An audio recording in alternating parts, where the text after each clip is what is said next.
every time like your music is used as content in anything. Absolutely. Yeah. So the next topic is very interesting. It's exposure. So we have two different topics here. We have the cost of exposure and we have free exposure. So what do you have on the cost of exposure? Yeah, I mean, I think when it comes down to the cost of exposure, I mean, I think sometimes people shy away from it because they're like, hey, I don't want to invest in it. I don't know where it's gonna go. And I think that's thinking smart from a business standpoint because you don't want to just throw money and throw money away. You want to make sure, like, hey, if I'm gonna put some money into this, like, who's actually gonna see this? Who's actually gonna hear this? Like, is this going to get to the right, the right place? Because I've seen a ton of people, spend money. They're like, oh, this person can get me in front of 1,000 people. But I'm like, are there 1,000 people who will like your art, or Mm, they, some random 1,000 people that they just threw together? And so I yeah. would tell people when it comes to exposure, it's like, think about who are you getting exposed to? And Mm. are they the type of people who are really likely to either support you or to buy what you have or to actually tell other people about what you're doing? And I think it's a difference between like if it's a community that like only watches and a community if that really clicks. Like click through is very important. These type of like discussions, like you can have like 100 people just watching, but if 10 people click through the link and actually like buy or like really listen, it might be more efficient. Yeah, I agree. I agree, and I think that as a my mind, like I said, I spend way more time on the business side of things, but I always say, if you're gonna get exposure, make sure that you have some way to kind of evaluate, was that good exposure, was it bad exposure? Like, you got to kind of think about that beforehand. Like, what are your criteria? Like, what would you say good exposure is? Like, how would you define it? And that way, whenever you're doing different things, if you're going to invest your money or if you're going to just invest your time, you got to ask yourself, hey, did I achieve the objective that I was trying to? Because I do think that you can make yourself exhausted just getting, the wrong type of exposure, and then you have nothing to show for it. So I tell people, definitely, aim to figure out like, hey, what would make this worth it? And then also like when you're getting exposure, tell people like, tell people, I guess it's like one of those big things in advertising or marketing. It's, a call to action. Like Mm, people are waiting for some type of instruction. Like tell them yeah. what you want them to do, whether it's, hey, go over, subscribe to my page, whether it's join my email listing, buy my album, whatever it is, that thing that you want them to do. A lot of times they don't do it because you didn't ask. Yeah, but I really like what you said about the evaluating. Anytime money is involved, like evaluating the results is very good for the future. Absolutely, absolutely. Because I think that will definitely, it'll definitely help you start realizing like, what's the smart places to spend your time and your money when you evaluate. Because of course, when you first start off, there are gonna be some things that you put your time and your money into. Hopefully it's a small amount of money that you're like, hey, that didn't pan out as well. But if Mm, you're not taking time to evaluate it, you won't know what's good and what's bad. So you gotta give yourself time. And I think, like you said earlier, is setting aside that time to think about the business side of what you're doing and going back and really thinking about that to say, hey, was that a good investment of my time or money? If it's yes, then hey, how do I do more of it? If it's no, okay, what do we need to tweak, or where else do we need to spend our time and money? yeah, and I think after you have released a few tracks, uh, trying to understand like what your budget for promotion and exposure and having a marketing strategy, it's good to have like a budget for stuff because it's like evaluating, but it's also like trying to like understand where you're gonna make a profit in a way. Mhm. Yeah. Yeah, and So I will say, having that kind of that budget or having that plan beforehand, it also makes other people take you more serious Mm. because it tells them that you're not just out here doing anything hoping it works. Like you're actually working a plan. Because I've seen some people where they've had a plan in place and they may not have had the biggest notoriety, but because they had some type of plan in place, other people respected them and took them more serious and started actually paying them for what they were doing because they're like, hey, I'm dealing with somebody that's serious about this. So they ended up taking them serious and they ended up being able to turn that into helping them make more money because they actually had a plan. Yeah, what's that saying? Failing to prepare is preparing to fail, or something like that.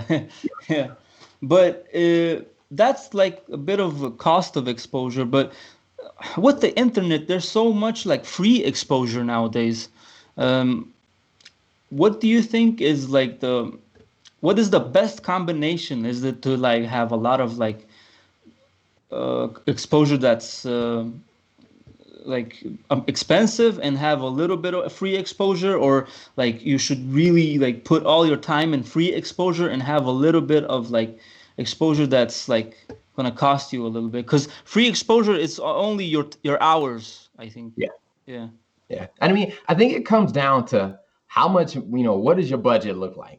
If you Mm. have a very big budget, you know what, you can, put money into it and you can get, more, like I said, you can do more costly exposure, which should kind of speed up your process. I mean, let's say, Yeah. if you got a couple $1,000 you can put into it, you can really get, exposure in the right places. Now, if you look back and you say, hey, right now, I don't really have a budget, then you got to put the sweat equity in and do the free exposure. And neither is bad. It's just that, hey, if you have money, it can speed up the process. But if you don't, then that just means, hey, you got to put you got to put the work in Mm. and you got to, capitalize on the free exposure. I mean, whether it's things like, creating content yourself, like, Mm. whether it's social media, YouTube, creating your own stuff, or being a guest on other people's stuff. Where one person's like strategy that I really really appreciated from a business standpoint is like several years ago when Kendrick Lamar was featuring on a ton of different stuff. I mean, Mm.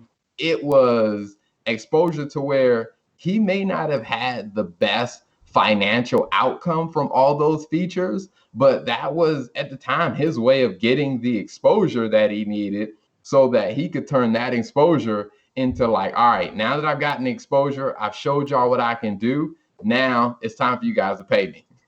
Bro, I have a even better story. Lil Wayne, like he used to have so many mixtapes back in the day. He just made like mixtapes full of freestyles on other people's beats, and I used to like read about that he had shows where people that were like having full albums out were opening for him. And the only things that he had out was those mixtapes, and that's pretty much free exposure, like making like free mixtapes, stuff like that. I think that is so good because there's so many artists, whether it's from hip hop, from R&B, whatever genre, that people are doing their remix of somebody else's beat, a beat that people are already familiar with, a beat that people already like. Because the good thing about music can be very catchy. I mean, especially if it's music that people feel good about. I mean, and you do your remix to a song that people already like, people will be like, yo, I like the beat. I already knew that I like the song, but I like what you did on the song. And when Mm, you start doing that, like I said, it just gives you more and more exposure. And if you're really, really good, the original artist who made the song may even reach out to you. yeah, that's the goal. But yeah, I have another tip. Seeing has like free exposure, you can like have some routines in your days that are connected to the free exposure. So you have like routines in your day where you are like posting content on your social media channels or like anything that's free. If you have those in the free like in a routine, you can like keep doing that day after day, and then like have the exposure that are paid somewhere like in between that. That might be a good like result of the two combined. Yeah, that definitely helps because I mean I use that even in my own business of just getting exposure for what we do, or just creating content on a regular basis. And there's some paid stuff that we do, and like I said, when you're consistent with it, it gets noticed because a lot of people say, well, there's a lot of people already doing it. Like even when I created a podcast, they were like, well, a lot of people are doing a podcast, and from what I found out, the statistics show that the average person never makes it past episode 8.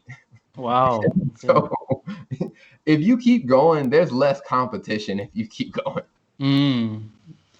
Well, I feels like we're only dropping gems on this episode. So I'm personally gonna listen to this over and over again, and I'll happily have Mr. Turner on for a second interview later on, just to like have a quick recap of all the stuff we've been talking about.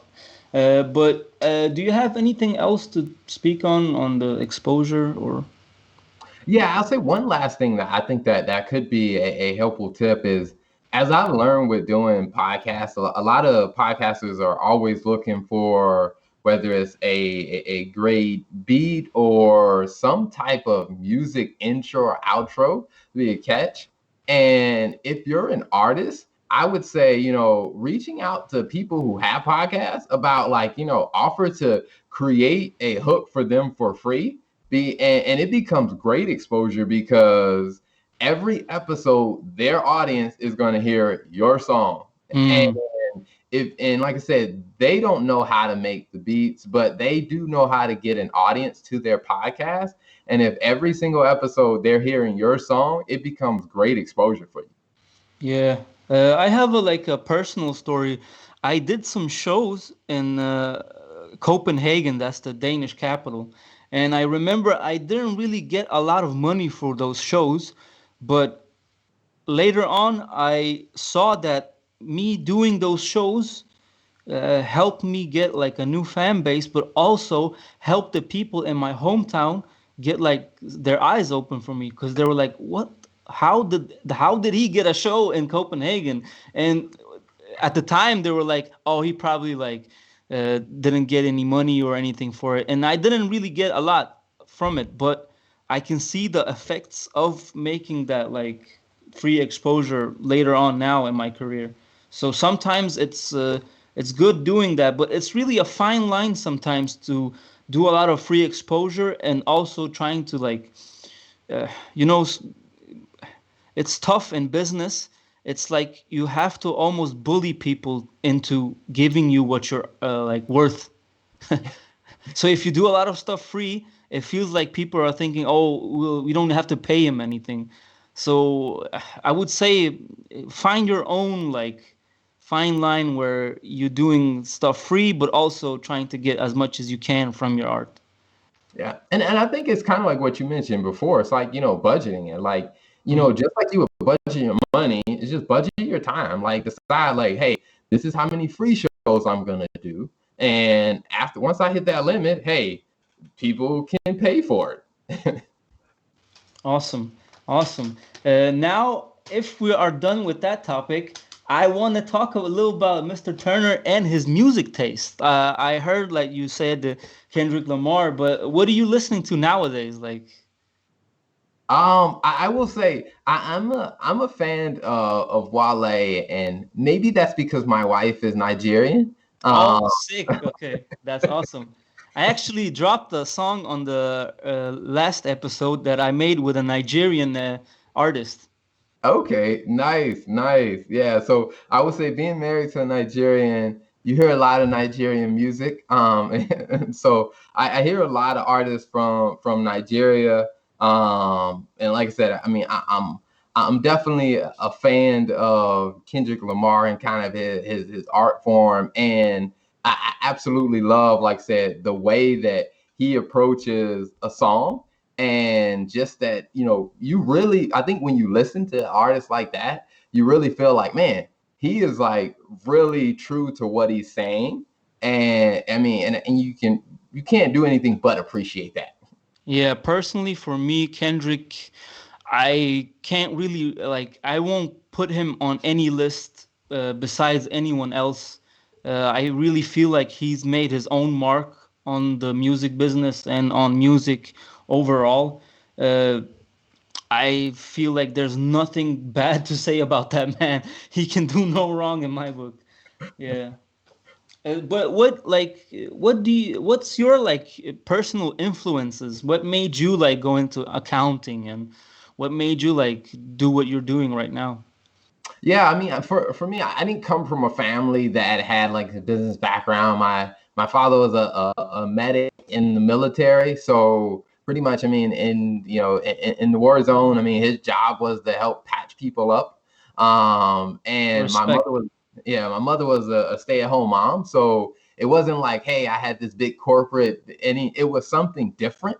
And I remember, like, when I was a kid, when my dad got out of the military, he was, working as a manager at a department store, and they had a 401k, and it was like, hey, you had to invest for his retirement. And so he didn't understand it. So I just started looking into it, and I found it interesting. Like, okay, all right, how do I figure this out? And then, I took a couple classes in high school, and I'm like, you know what, I actually do this. And so that's kind of how I started going down that path. And I realized there were so many people around me that didn't understand money. So how Mm. could I learn more, and then, be able to help them, whether share what I learned, or if they're business owners, help them make smart decisions so they can grow their business. What would you say is the like the most important things to like have as like if you want to be an accountant, what's you like what do you have to be good at, do you think? Yeah, I mean, I would say if you want to be an accountant, I think the biggest thing you got to be good at is you got to be able to listen to other people and hear what they're saying, and then translate it into, okay, what does that mean financially? Because I spend a lot of time working with, some of my clients, and they're explaining kind of operationally what they're doing in their business, and it's my job to think through, okay, all right, what does that mean, money wise? And Mm. then I have to translate that to them and say, if you do this, then this is what's going to happen to your bank account, so they can kind of understand the big picture. Okay, awesome. Uh, Now I want to know some stuff about North Carolina. So Charlotte versus Raleigh, who wins? In my opinion, I think Charlotte is going to win. I mean, I think Raleigh is interesting, but I think, Charlotte's going to win. I mean, they have the Carolina Panthers, the Hornets. They aren't the greatest, but I will say about the Hornets is you can see, the big players in the NBA play for really cheap, because the Hornets aren't that great, but the Oh my God, that is awesome. But wait, didn't one of the LeVar Ball's sons get drafted to Charlotte?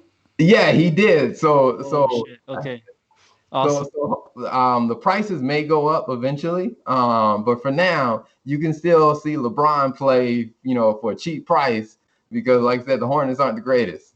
Awesome. What like do you think North Carolina is an awesome state to live in? Would you like recommend people to live there or? Yeah, I think North Carolina is pretty cool. I mean, especially right now, what's going on in the U.S. with so many different snowstorms. I mean, when they got snowstorms happening in Texas, to where power outages are going out. Like, my wife and I, I've lived in D.C., I've lived in Chicago, we've lived in Ohio. And I'm not gonna lie, I enjoy North Carolina because we're far enough south to not get snow. But if I want to get anywhere in the US, I can pretty much get there. I mean, there's an international airport here, so I really like it, and I'd recommend it. Dope.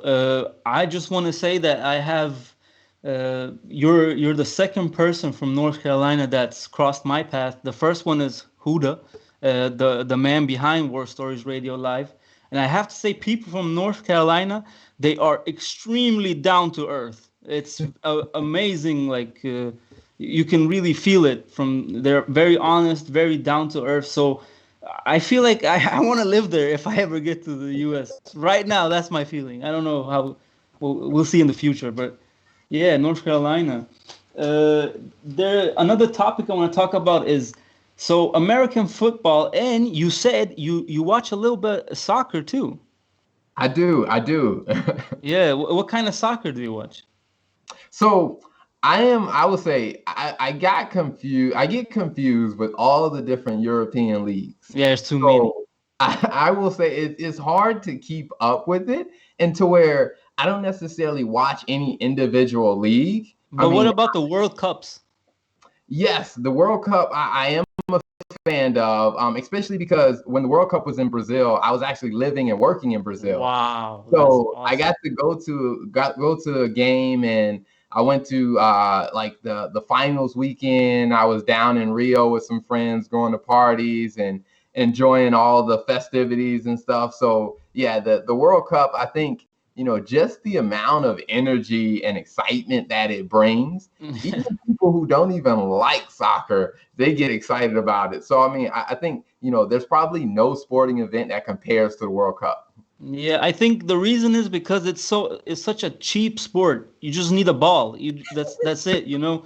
You can make goals of anything. So that's why like a lot of the entire world are watching that. But American football, are you a Panthers fan? No, actually, I'm a Tampa Bay fan. Oh shit, congrats, man. Thank you, thank you. Yeah, I started watching. I mean, when I was younger, I started watching football before the Panthers even existed. Okay. And so when the Panthers came out, like I cheer for them because I'm in North Carolina, but I started watching football before they were even a team. Okay. I have a question. Like, how do the Tampa Bay fans feel about like Brady and Gronk came and they won, but what about all the people that have been there for so many years and like never won anything? Like, how's the feeling?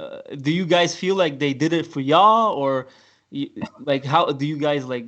Do you cherish the win, or how is it like? I mean, it's one of those where you definitely cherish the win because the last time Tampa Bay won the Super Bowl was like 2003, 2004, and we've only won one other Super Bowl. So Mm, like this is number two. So it's like you definitely cherish it. I mean, and it's the first team ever to win it on their home field. mm. You definitely cherish it. Sometimes people do get a little salty because it's like, hey, we're not Tom Brady and the Buccaneers. It's like, hey, we were a team before you showed up. But I think because it's been so long, people kind of quickly get over and be like, hey, it's still a Super Bowl. Yeah, and I feel like it's to me it's a different thing because the Tom Brady of Patriots is one thing. This is like a different Tom Brady, and it was a different team. And uh, I would say I don't really get it. Like the Buccaneers fans should be like happy, no matter who comes and wins. It's still a Yeah. team sport. Yeah, I mean, and I think a lot of them are happy because, especially like when he got the MVP award, like it wasn't like, hey, this is all about me. It was, he understands, hey, it's about the team. And I mean, because he approached it that way, I think people are like, okay, cool. He didn't come here to be arrogant. He knows it's a team effort. So I think the fans overall, hey, it's a great win. We're glad we got a good quarterback. I mean, the last quarterback was tough to watch. I mean, Oh when my- you're when your quarterback, I mean, when your quarterback loses the ball 35 times in a season, it's just like painful to watch. Like you're like, man, we will never win when that guy's playing like that. So we're so happy to have a good quarterback. I got you. So what do you think about next year? Next year is gonna be interesting because hopefully, like I said, I think the big thing that allowed them to win, I think, is they had a really, really good defense. Hopefully, they can hold on to the right players because what happened the last time they won the Super Bowl? It's like they won the Super Bowl, and immediately the next year, some of the great players that helped them win got traded to other teams. And so it's just like, and since then, they were bad. And so hopefully they can hold on to those great players and, and have another great season. Cool. I just want to go through some stuff before we end. So, if anyone is interested in Mr. Turner and like his talks, he has a podcast that's on all the podcast platforms, right? Yeah. Yeah, and that's called Business Talk Library. Yeah. Absolutely. Yeah, and do you have like you said something about like 4 different shows on YouTube? What do you search for like when you Yeah. So what I always tell people is the easiest place, if you go to www.businesstalklibrary.com, on the homepage, we have links to all the different shows. So like one show is my wife and we're talking about finance and accounting for, business owners and entrepreneurs. Another show is where I actually interview other CEOs and founders and other business owners where they talk about their story and lessons learned. And then I do one where I talk about, stocks and, hey, here are my thoughts on some top stocks or some things in the news. And then my wife is fluent in 4 languages. So she does one in Spanish for the Spanish speaking audience. Wow. So yeah, www.businesstalklibrary.com. Be sure to check that out. And if anyone is interested in your services as an accountant, what's the best way to contact you? Yeah, I would say probably the best way is if you go to the services we offer. The website is www.tlturnergroup.com. And as soon as you get on the homepage, there's a book a free consult. So we can definitely get a meeting right on the calendar, find out what's going on with, where you're at, what you're trying to do. And then we find out how we can help and if we're the right fit to help you. Perfect. Well, I'm very satisfied, and I feel like this has been an awesome episode. And I just want to say you're so welcome again. Whenever you're free, we'll probably chop it up and see when you're free again and have a second episode.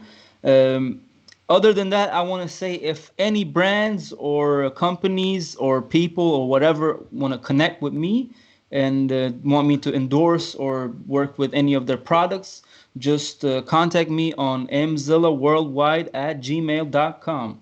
Other than that, check out www.wsradiolive.com, War Stories Radio Live. And I want to thank Mr. Turner for this awesome interview. And if you have anything else to say, Mr. Turner? Hey, thank you so much for having me on. I mean, definitely a pleasure. And it's always good to, like I said, to be able to have conversations about more than just business, where we can really help, artists, because not a lot of people out here are talking about the business, in the art world. So definitely thank you for what you're doing for all the artists out there. Salute. And I really feel like we just scratched the surface. Where there's so much more to talk about. But we'll just save it for another time. But Huda, my man, if you can, drop that One Man Army, my single that's gonna drop on Friday. And that's the interview and the episode for this one. Thank you all.